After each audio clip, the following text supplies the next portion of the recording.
speech at her alma mater, Howard University. Vice President Kamala Harris talked about being proud of the race that she ran, but clearly something about Harris's campaign just didn't work the way Democrats had hoped it would. Let's bring in Yvette Carnell, president of the American Descendants of Slavery Advocacy Foundation. Yvette, thank you so much for being with us.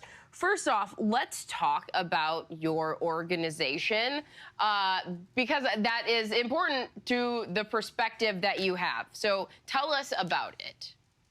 Well, the ADOS Advocacy Foundation is founded to support the needs and advocate for the specific needs of American descendants of slavery, tracing back to chattel slavery, Reconstruction, Jim Crow. That's what we're about. We have a specific group, so we advocate for that group. That's what the organization does.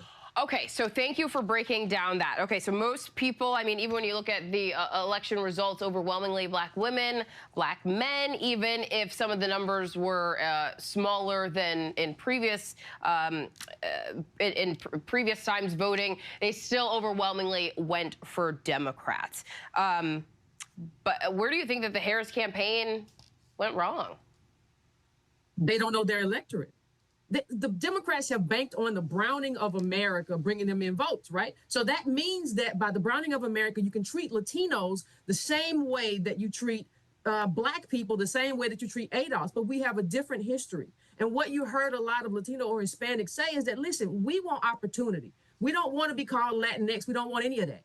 Well, that's a very different thing than ADOS. We want redress, we want rights, we want reparations, we want a lot of different things. So they banked on this idea of just saying, hey, we're going to be pro-immigration, and that's going to bring us in Hispanic voters, that's going to bring us in Latino voters. What they didn't understand is that these people are American, you know, and they want opportunity. And so they were, in large part, not all the way, but they tilted towards being pro-immigration. So Democrats banked on melanin. They banked on the brownness of people, bringing them together, not understanding that these groups have specific needs that they wanted, and they cannot campaign to us the same way. You cannot campaign to black voters the same way you campaign to Hispanic voters. You just cannot do that. We're two different groups.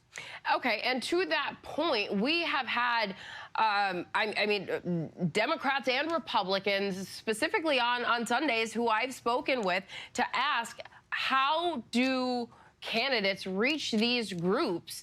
And even when it appeared that Kamala Harris wasn't doing well with some of these groups, specifically young black men, young men in general, there would be Democrats who were saying, well, the Republican Party isn't even talking to young black men. So what do you say about these young, diverse groups who did still go Republican, who Democrats really did seem to think that they just had an advantage with? Listen, you had the co-campaign manager of the Trump campaign tell you in July, Ms. Wiles, who is now the chief of staff, she told us in July that she's going to target Latinos, that she is going to target black men ages 18 to 34. At that point, you have to put an agenda forward for these men. You can't just believe that they're a captured group who are going to vote for you no matter what. And you can't do this identity politics where you say, hey, we're going to protect you more. People are not looking, these men were not looking necessarily. I know the black vote still went for Kamala Harris, but what they're saying is that they're not necessarily just looking to and for a specific thing for Hispanic men. They're looking for opportunity. And I think Trump did campaign to them through symbolism. Even in terms of black men, he was out with rappers, he was out with a lot of people. And I think that was kind of a suggestion of what I'm going to do for you. And at the time, Ms. Wiles said, his co-campaign manager said what she said about targeting them. I think the Democratic Party should have targeted Latino men. They should have targeted ADOS, black men. They should have targeted, and they didn't do that. It was only in the last days of the campaign that we actually got a specific agenda from the Harris campaign about black and Latino men.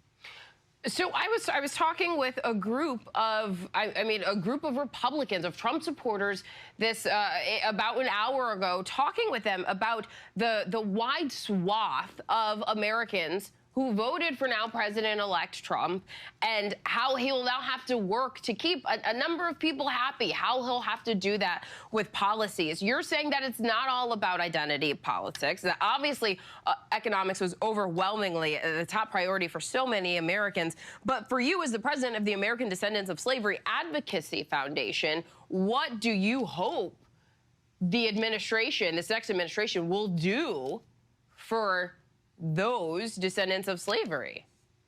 Well, the first thing I want to see thrown away is this immunity for police, right?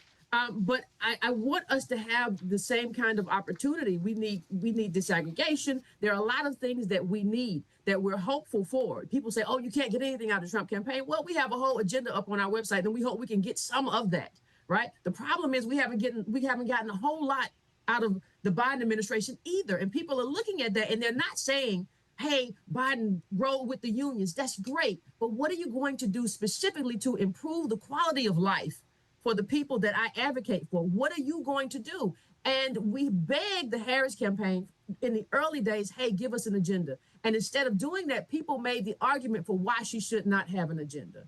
And Trump had an agenda, and he's the opposition. And people are saying the country's headed in the wrong way. So you have to show, as Kamala Harris, how I'm going to go in a different direction. Trump doesn't have to prove that much. He just has to say, "Hey, this is wrong and I'm going to fix it." And that's what he said. So, I think we just advocate for the things that we advocate for the things that we have decided that improve our quality of life, and we move on and we do the best we can during this period. But I really think the Harris campaign dropped the ball. They could have done a lot, and they could have done it a lot sooner.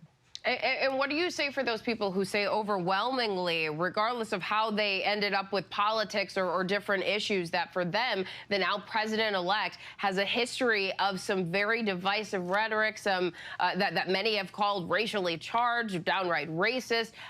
What do you say to them? How do you bridge that gap moving forward? I just want to know what matters to you.